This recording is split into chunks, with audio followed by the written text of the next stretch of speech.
নাছড় বাঁধা হাই অ্যাপিচমেন্ট এবং এতে কার্যত হিন্দু এবং আদিবাসী এরা পশ্চিমবাংলায় এই সরকারের দ্বারা, এই ভয়ঙ্কর মুসলিম লীগ 2 সরকারের দ্বারা একেবারে বঞ্চিত।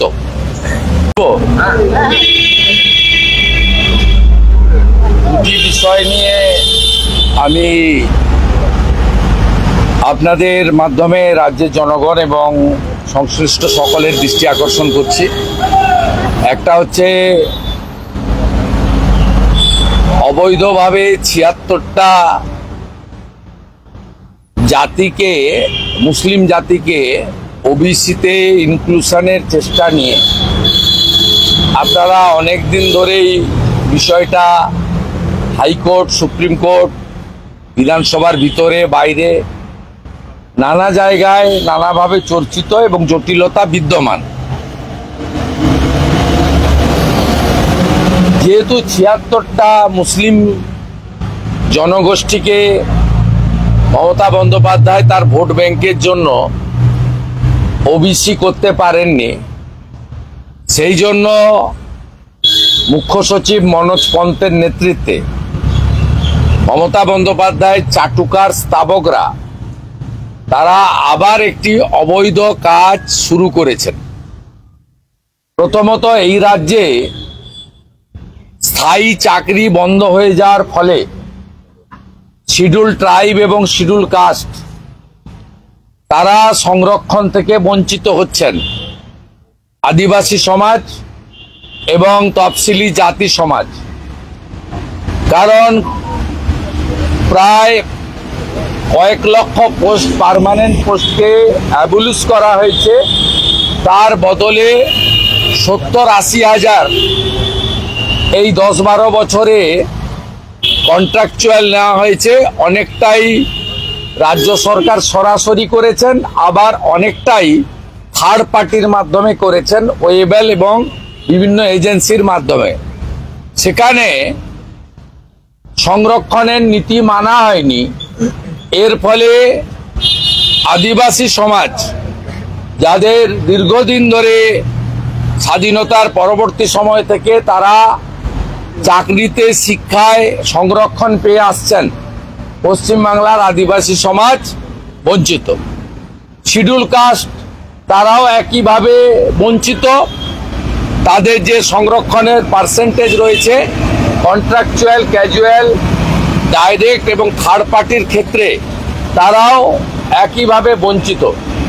আপনারা দেখেছেন WBTC, West Bengal transport corporation, NBSTC, SBSTC, বিদ্যুৎ দপ্তর, বাংলা সহায়তা কেন্দ্র, সব মিলিয়ে ডাটা এন্ট্রি অপারেটর প্রায় 70-80 হাজার কন্ট্রাকচুয়াল হয়েছে। সেখানে আমাদের SC STরা এবং ওবিসিরা, অরিজিনাল ওবিসিরা, এর সাথে এক্স সার্ভিসম্যান, এক্সাম্পট ক্যাটাগরি 1% যারা ফিজিক্যালি চ্যালেঞ্জ, তারা সকলেই বঞ্চিত হয়েছেন।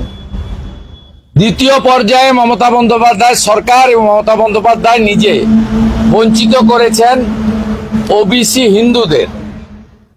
আমি বারে বারে বলেছি, মাহেশ্ব থেকে শুরু করে আমাদের যাদব, ঘোষ থেকে শুরু করে, কুর্মি থেকে শুরু করে, তিলি, তেলি, কামার, কুমোর, স্বর্ণকার, মালাকার, নাপিত থেকে শুরু করে যারা অরিজিনাল ওবিসি, বিশেষ করে ওবিসি হিন্দু, তাদেরকে তিনি বঞ্চিত করেছেন।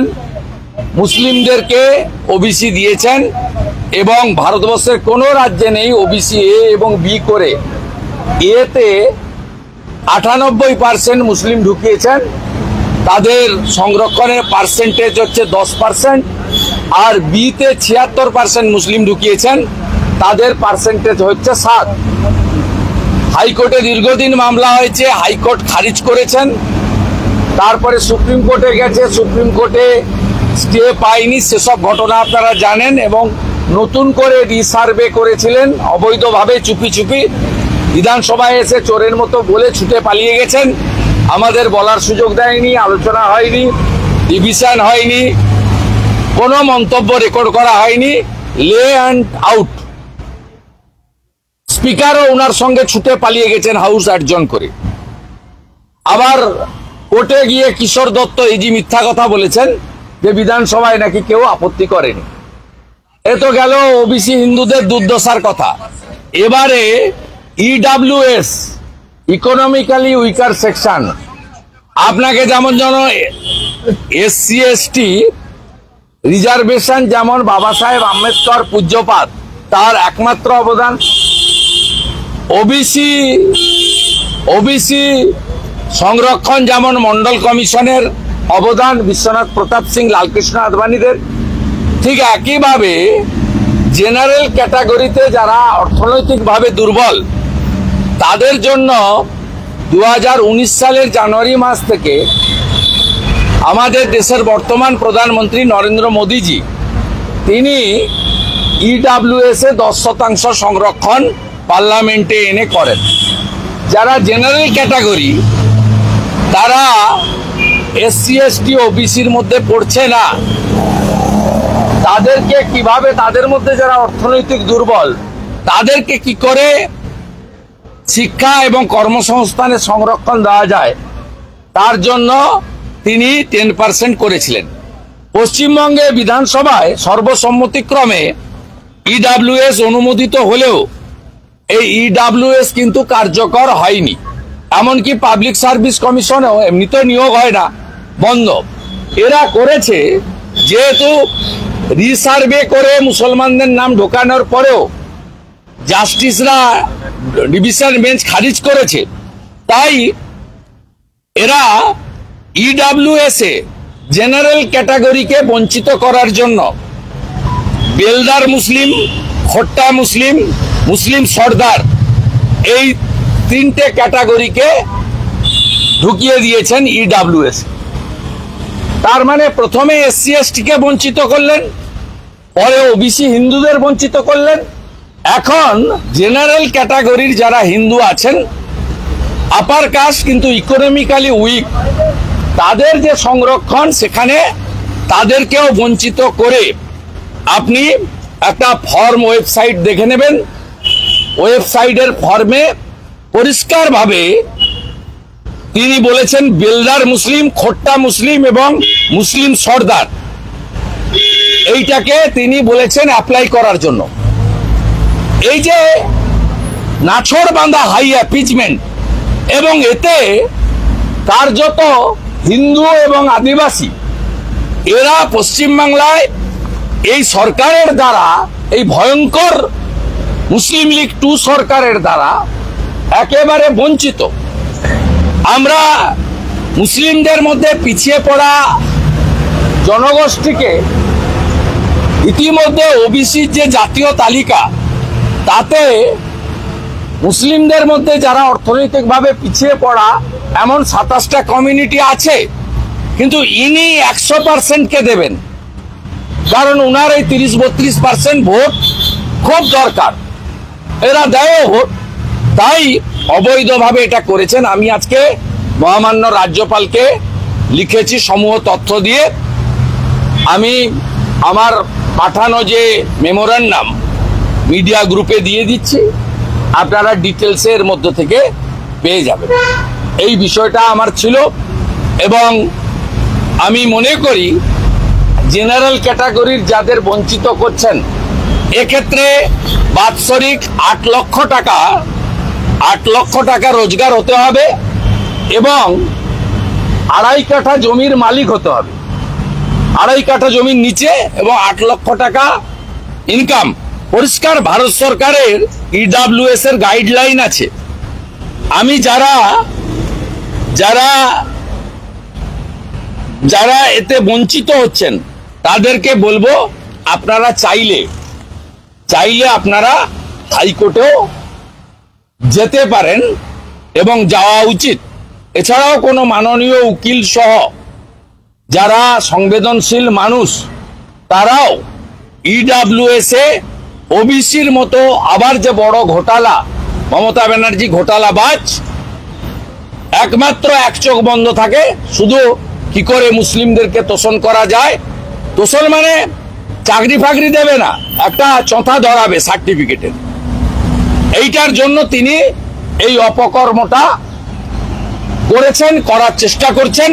রুখে দেওয়ার জন্য আমি জেনারেল ক্যাটাগরির বঞ্চিত লোকেদেরকে বা আমাদের দায়িত্বশীল আইনজীবী সহ সমাজের যারা আছেন তাদেরকে, যারা ইডব্লিউএস এর লড়াই লড়েছিলেন, তাদেরকে একটা বড় লড়াই যেমন মন্ডল কমিশনের হয়েছিল, তেমনি মধ্যপ্রদেশ, উত্তরপ্রদেশ, রাজস্থানে, গুজরাটে ইডব্লিউএস এর জন্য কিন্তু জেনারেল ক্যাটাগরির অর্থনৈতিকভাবে দুর্বল লোকেরা, গরিব লোকেরা, তারাও কিন্তু লড়াই করে এটা আদায় করেছে।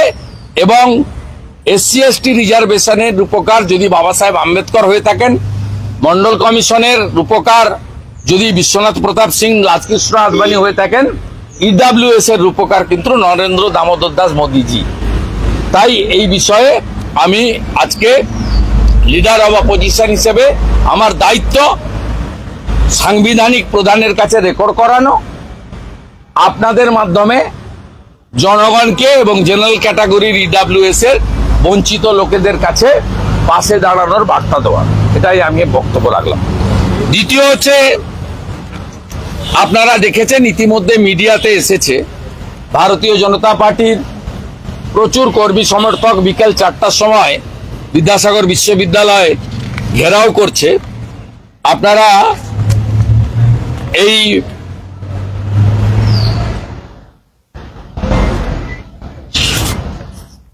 আপনারা দেখুন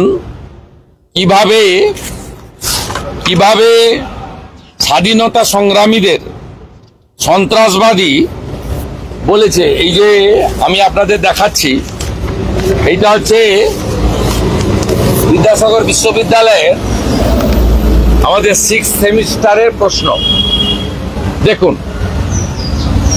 দেখুন এবারে প্রশ্নটা দেখুন। 12 নম্বর, মেদিনীপুরে 3 জন জেলা ম্যাজিস্ট্রেটের নাম করো যারা সন্ত্রাসবাদীদের দ্বারা নিহত হন। আপনারা মেদিনীপুরের ইতিহাস জানেন। মেদিনীপুরে 3 জন ম্যাজিস্ট্রেট হত্যা হয়েছিলেন। অত্যাচারী ছিলেন রবার্ট ডগলাস, জেমস পেডি এবং বার্চ। এবং এদেরকে কারা খুন করেছিলেন? যারা প্রাতঃস্মরণীয় স্বাধীনতা সংগ্রামী বিমল দাশগুপ্ত, অনাথ বন্ধু পাঁজা, প্রদ্যোৎ কুমার ভট্টাচার্য, শুভ্রাংশু পাল। এরা ছিলেন বেঙ্গল ভলেন্টিয়ার্স এর মেম্বার, স্বাধীনতা সংগ্রামী। অত্যাচারী 3 জন ব্রিটিশকে খুন করেছিলেন। মমতা ব্যানার্জির সরকার স্বাধীনতা সংগ্রামীদেরকে সন্ত্রাসবাদী আখ্যা দিচ্ছে। অবিলম্বে কোশ্চেন সেটারকে সাসপেন্ড করতে হবে। ভাইস চ্যান্সেলর বিদ্যাসাগর ইউনিভার্সিটি, তাকে শোকজ করতে হবে। এবং উচ্চশিক্ষামন্ত্রী ব্রাত্য বসু তো কেউ নয়, উনি এখন ভৃত্য বসু। শিক্ষা সংক্রান্ত প্রাইমারি স্কুল কখন বন্ধ থাকবে আর এসএসসির পরীক্ষা কখন হবে, প্যানেল কিভাবে বেরাবে, সব মুখ্যমন্ত্রী বলেন। তাই মুখ্যমন্ত্রীকে এর দায়ভার নিয়ে নিঃশর্তভাবে ক্ষমা চাইতে হবে। যেমন মুখ্যমন্ত্রী রাষ্ট্রপতি দ্রৌপদী মুর্মুকে নিয়ে অখিলগিরির সুবচনের জন্য ক্ষমা চেয়েছিলেন, ঠিক স্বাধীনতা সংগ্রামী বিমল দাশগুপ্ত, অনাথ বন্ধু পাঁজা, প্রদ্যোৎ কুমার ভট্টাচার্য, শুভ্রাংশু পাল, এদেরকে সন্ত্রাসবাদী বলার জন্য মুখ্যমন্ত্রীকে ক্ষমা চাইতে হবে। কারণ তিনি শিক্ষা দপ্তরের সমস্ত প্রাথমিক থেকে ভোকেশনাল থেকে উচ্চশিক্ষা সবটাই তিনি নিয়ন্ত্রণ করেন। ব্রাত্য বসুদেরকে কোথাও দেখা যায় না। আর অবিলম্বে ভাইস চ্যান্সেলরকে শোকজ এবং কোশ্চেন সেটারকে সাসপেন্ড করতে হবে। এবং কোশ্চেন সেটার কে ছিল এই নামটা বাংলা জানতে চায়। তিনি কি টুকরে টুকরে গ্যাংয়ের মেম্বার? তিনি কি মোহাম্মদ আলী জিন্নার অবৈধ সন্তান? এটা বাংলা জানতে চায়। ক্ষুদিরাম বসুর বাংলা জানতে চায়, বিনয় বাদল দীনেশের বাংলা জানতে চায়, মাস্টারদার অবিভক্ত বাংলা জানতে চায়। রাসবিহারী বসুর বাংলা জানতে চায়, মাতঙ্গিনী হাজরার বাংলা জানতে চায়, নেতাজি সুভাষচন্দ্র বসুর কর্মক্ষেত্র বাংলা। আমরা জানতে চাইছি এই কোশ্চেন সেটারটা কে, তার নাম কি, তিনি কি মোহাম্মদ আলী জিন্নাহর অবৈধ সন্তান, এটা আমাদের জানা দরকার আছে।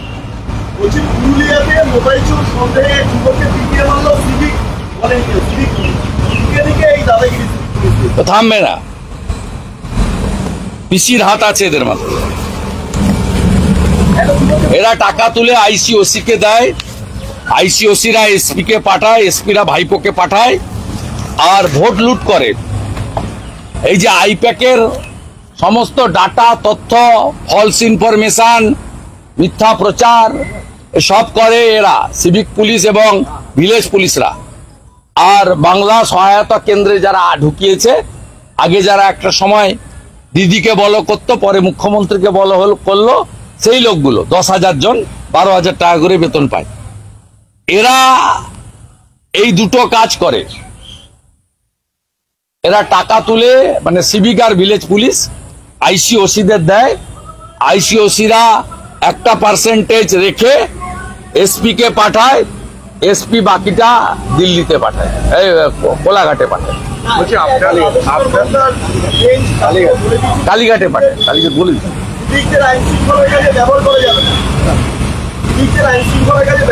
ওটা তো হাইকোর্টের স্ট্যান্ডিং ইনস্ট্রাকশন রয়েছে। এরা ভাইপোর কাছে প্যাকেট করে এসপিরা যে টাকা পাঠায় কালীঘাটে, সেই টাকা ওখান থেকে সিভিক ভলেন্টিয়ার এবং ভিলেজ পুলিশরা তারা সংগ্রহ করে আর ভোট লুটের কাজ করে, আইপ্যাককে ইনফরমেশন করে, সমস্ত জায়গায় ভোট লুটে এরা নেতৃত্ব দেয়। এরা বেপরোয়া, এদের আপনি কিছু করতে পারবেন না। ওই আপনি দুদিন দেখাবেন, সাসপেন্ড হবে। এরা সব তৃণমূলের, এরা কেউ মাঠে ছোটেনি, কেউ পরীক্ষা দেয়নি। হাওড়া উত্তরের বিধায়ক, তিনি একটা হিট অ্যান্ড রান কেসে ফেসেছেন। কাঞ্চন মল্লিকের যে ব্যবহার হাসপাতালের অভ্যন্তরে দেখা যাচ্ছে, উড়িষ্যা বলে কেস হয়েছে, ড্রাইভার অ্যারেস্ট হয়েছে, উনি চালাচ্ছিলেন না, ওনাকে ডিটেন করেছে। প্রয়োজন হলে উড়িষ্যা পুলিশ আবার জিজ্ঞাসাবাদও করবে। ওখানে আইনের শাসন আছে, এখানে আইনের শাসন নেই। কাঞ্চন মল্লিক তো বারে বেপরোয়া কাজ করে, বারে করে। এদের মাথায় পিসির হাত রয়েছে, অতএব এরা বেপরোয়া। আপনার বিধানসভা এলাকার যে প্রজেক্ট, রেলের প্রজেক্ট, এর রেল চিঠি দিচ্ছে যে রাজ্যের কাছে যে জমিটা দেওয়া হোক, দীর্ঘদিন ধরে নন্দীগ্রামের প্রজেক্ট আটকে রয়েছে। আপনি এর আগে একাধিকবার কথা বলেছেন। 80 একর জমি দরকার ছিল, 74 একর জমি, 74 একর জমি রেলের হাতে আছে। 6 একরের জন্য বারে লিখছে, এবং এরা চিঠি না দিলে নন্দীগ্রামের জনগণকে দিয়ে আমি মামলা করব জনস্বার্থে, যাতে রাজ্য সরকার দিতে বাধ্য হয়। রাজ্য সরকারের শুধু নন্দীগ্রাম দেশপ্রাণ রেল প্রজেক্ট নয়, এরকম 61টা রেল প্রজেক্টে জমি দিচ্ছে না, যেটা মাননীয় নরেন্দ্র মোদীজি প্রধানমন্ত্রী আলিপুরদুয়ারের সভা থেকে বলেছেন যে রেল, জাতীয় সড়ক, এয়ারপোর্টে জমি না দেওয়ার ফলে আমি এখানে 90,000 কোটি টাকা রেডি করে রেখেছি, বিনিয়োগ করতে পারছি না। তিনি তার সাথে বলেছেন 8 লক্ষ পিটিশন পড়ে আছে বিশ্বকর্মা যোজনায়, আমি দিতে চাই, এরা দিচ্ছে না। ডিএমরা এই 8 লক্ষ পিটিশন দিল্লিতে পাঠাচ্ছে না।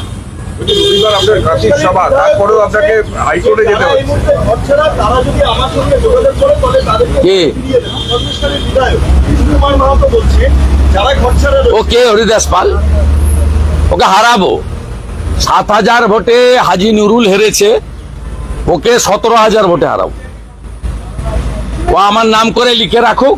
সন্দেশখালি তো নিবই, সাথে হিঙ্গলগঞ্জ নিব, বসিরহাটের আরেকটা পাটও নেব। আরেকটা পারবো না, মুসলমান বেশি আছে। আমি বলি না, আমি কোনো মন্তব্য করব না, আমি মন্তব্য করব না। আমি এই বিষয়ে চর্চাতে থাকি না, আপনারা আমার স্ট্যান্ড জানেন।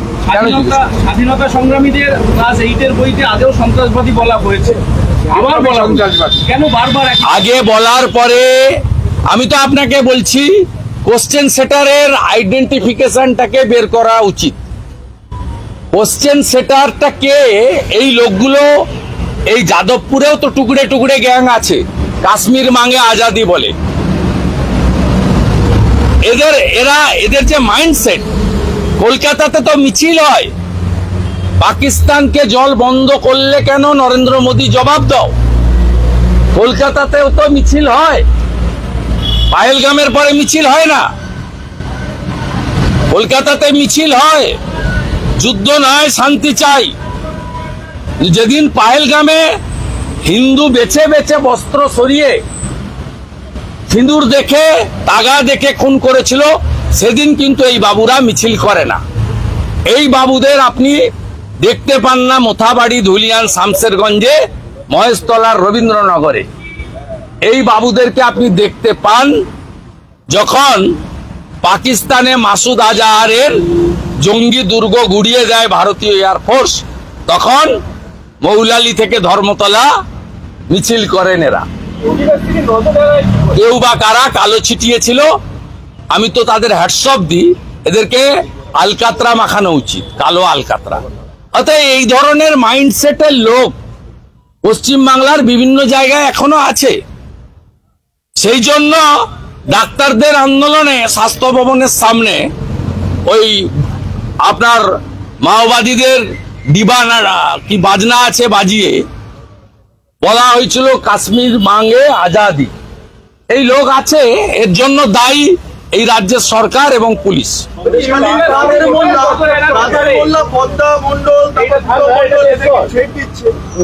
ইউনিভার্সিটি কি করে নজর এড়াতে পারে যেখানে সন্ত্রাসবাদী লিখে দেওয়া হচ্ছে? কোশ্চেন সেটার এবং ভাইস চ্যান্সেলর তাদের রেসপন্সিবিলিটি, তাদের বিরুদ্ধে ব্যবস্থা নিক উচ্চশিক্ষা দপ্তর। আর মাননীয় মুখ্যমন্ত্রী যেভাবে অখিলগিরির ইস্যুতে ক্ষমা চেয়েছিলেন, অখিলগিরি ক্ষমা চাইনি। দ্রৌপদী মুর্মু মহোদয়া, রাষ্ট্রপতি মহোদয়া সম্মানিয়া, তার গায়ের রং বর্ণ নিয়ে যেভাবে কথা বলেছিলেন, মুখ্যমন্ত্রী ক্ষমা চেয়েছিলেন। আজকে বিমল দাশগুপ্ত, প্রদ্যোৎ ভট্টাচার্য, জগন্নাথ বন্ধু পাঁজাদেরকে সন্ত্রাসী বলা হয়েছে তার সরকারের সরকারি ইউনিভার্সিটির কোশ্চেনে। তো মুখ্যমন্ত্রীকে ক্ষমা চাইতে হবে, এটা বিরোধী দলনেতার কর্তব্য। আমি আমার দাবিটা এখানে তুলে ধরলাম। মুখ্যমন্ত্রী কোন ইস্যুতে কথা বলবেন, কবে বলবেন, সেটা উনার ব্যাপার।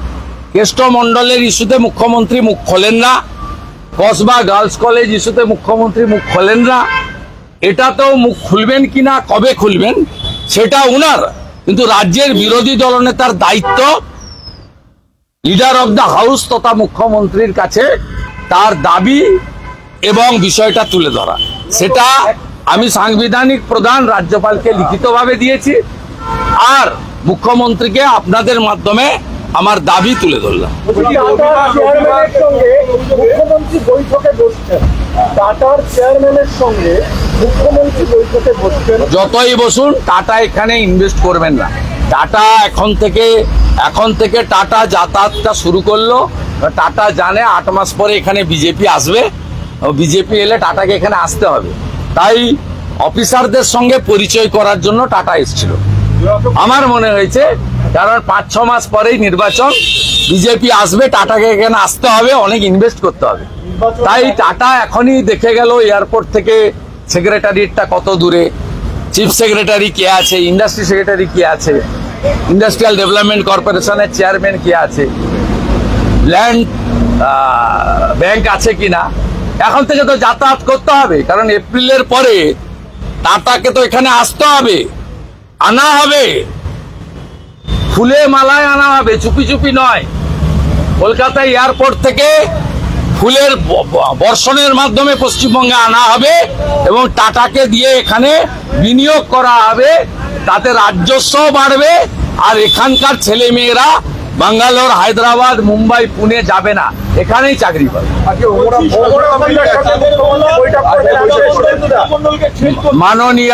মাননীয় মুখ্যমন্ত্রী আরেক মুখ্যমন্ত্রীর সঙ্গে মিটিং করবেন, অত্যন্ত আনন্দের। ওমর আব্দুল্লাহ মহোদয় তিনি বাংলা ভাষা বুঝতে পারবেন না হয়তো, তবুও আপনাদের মাধ্যমে আমি ওনার কাছে বার্তা দিতে চাই, উনি এয়ারপোর্টে রিটার্ন ফ্লাইট ধরার আগে যেন বিটন অধিকারী এবং সমীর গুহর বাড়িতে একবার যান।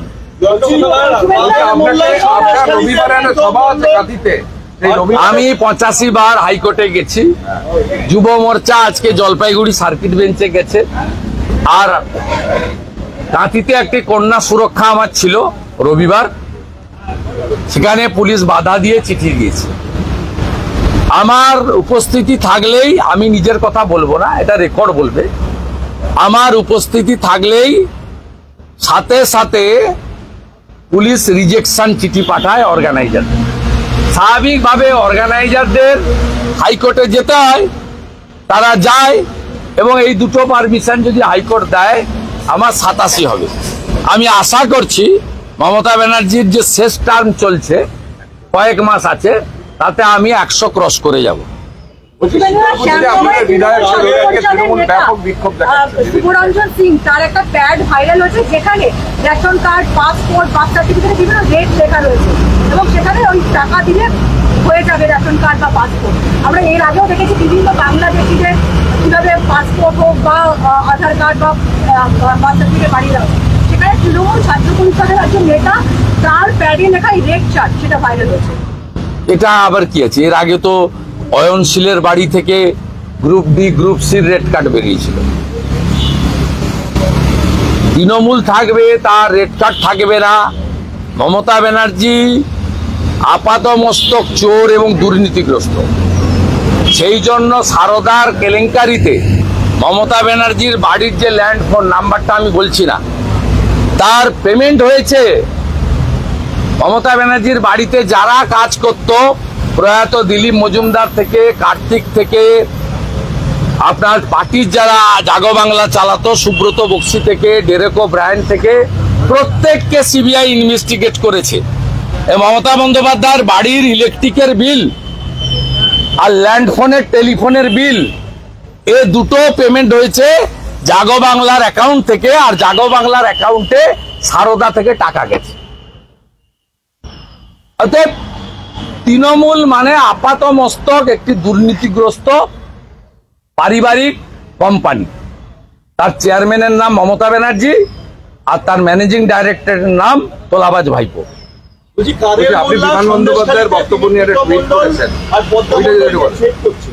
কাদের মোল্লা সন্দেশখালীতে থ্রেট তো করবেই। ওরা ভেবেছিল মমতা বন্দ্যোপাধ্যায়ের আশীর্বাদে সিআইডি মামলা ক্লোজ করে দিয়েছে, কিন্তু এই মামলা ওনারা ওপেন করেন আর সহযোগিতা শুভেন্দু অধিকারী। যেদিন হাইকোর্টের রেজিস্ট্রারের কাছে কেস করতে যা আমি নিয়ে গেছিলাম, এবং গত বছর 1 বছর পুরো লিগ্যাল ব্যাটেলে যা যা করার দরকার, লিগ্যাল ব্যাটেল লড়তে গেলে যেগুলো লাগে, উকিল ঠিক করা থেকে সবটাই বিরোধী দলনেতা করেছে। কারণ এই কেস অলরেডি ক্লোজ করে দিয়েছিল সিআইডি, চার্জশিট থেকে শেখ শাহজাহান এবং কাদের মোল্লাদের নাম বাদ।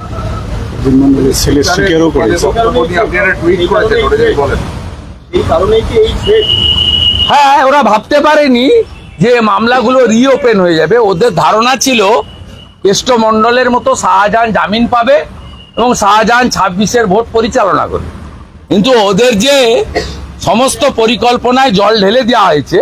এবং এই ঘটনার পরে যত গুন্ডা আছে, লিটন থেকে, হাড়োয়ার খালেক থেকে, আমাদের হিঙ্গলগঞ্জের আয়ুব গাজী থেকে, ওখানে যত গুন্ডা আছে, তৃণমূল কংগ্রেসের গুন্ডা, বিশেষ ক্যাটাগরির গুন্ডা, তারা সবাই ভীত, আতঙ্কিত।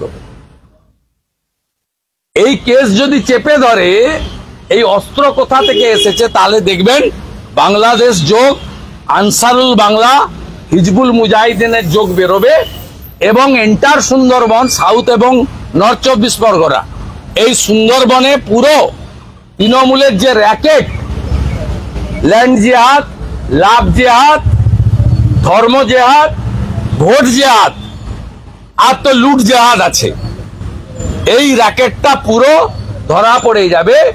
সিবিআই 3খানা মামলা অলরেডি টেক আপ করেছে, একটা বড় র্যাকেট বেরিয়ে যাবে, সেই ভয়ে আতঙ্কে তারা উইটনেসদেরকে ধমকাচ্ছে। যেভাবে বাংলাদেশে হিন্দু নারী ওপেন রেপ হওয়ার পরে তাকে যেভাবে মামলা প্রত্যাহার করানো হয়েছে, এরাও চাইছে মামলা প্রত্যাহার করে নিক, তাহলে আমরা বেঁচে যাব। কিন্তু আমি আপনাদের বলে গেলাম, বাঁচার কোনো রাস্তা বা সুযোগ এরা পাবেন না।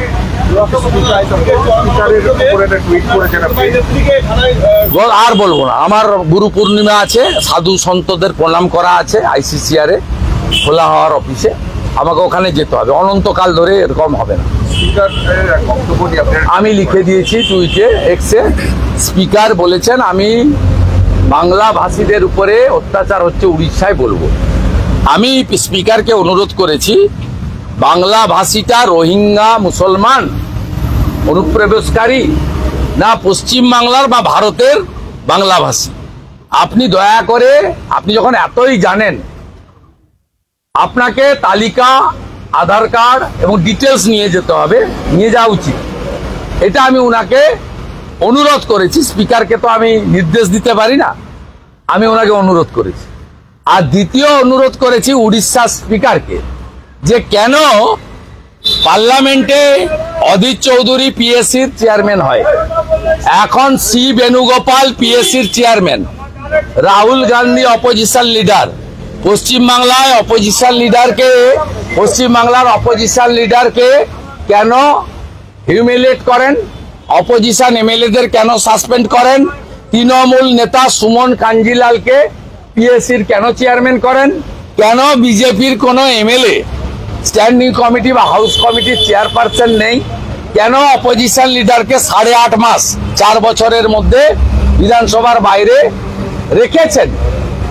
এটা আমি উড়িষ্যা স্পিকারকে বলেছি, মাননীয় the great speaker of Bengal বিমান ব্যানার্জিকে প্রশ্ন করতে। শীতলকুচিতে আজকে বিজেপি বিধায়ক যেভাবে হ্যাকেল হলো আজকে, শীতলকুচি কি বলবেন? বিজেপি বিধায়ককে তৃণমূল সমর্থকরা ঘেরাও করে দেখত শীতলকুচিতে দীর্ঘদিন ধরে সন্ত্রাসের বাতাবরণ করেছে, এটা অসভ্যতা। আমি গুরু পূর্ণিমার দিন মন্দিরে প্রণাম করতে গেছে, পুজো দিতে গেছে। তৃণমূল কংগ্রেস হিন্দু বিরোধী, তারা চায় না কোনো মানুষ মন্দিরে গিয়ে পুজো দিক, প্রণাম করুক। স্বাভাবিকভাবে মন্দিরে যাওয়ার জন্য তিনি তার শাস্ত্র বা তার ধর্ম অনুযায়ী কাজ করতে গেছেন, তাই একজন রাজবংশী বিধায়ককে, শিডিউল কাস্ট তিনি, তাকে এই ধরনের, এবং শিক্ষকও বটে, তাকে এই ধরনের আক্রমণ করা হয়েছে।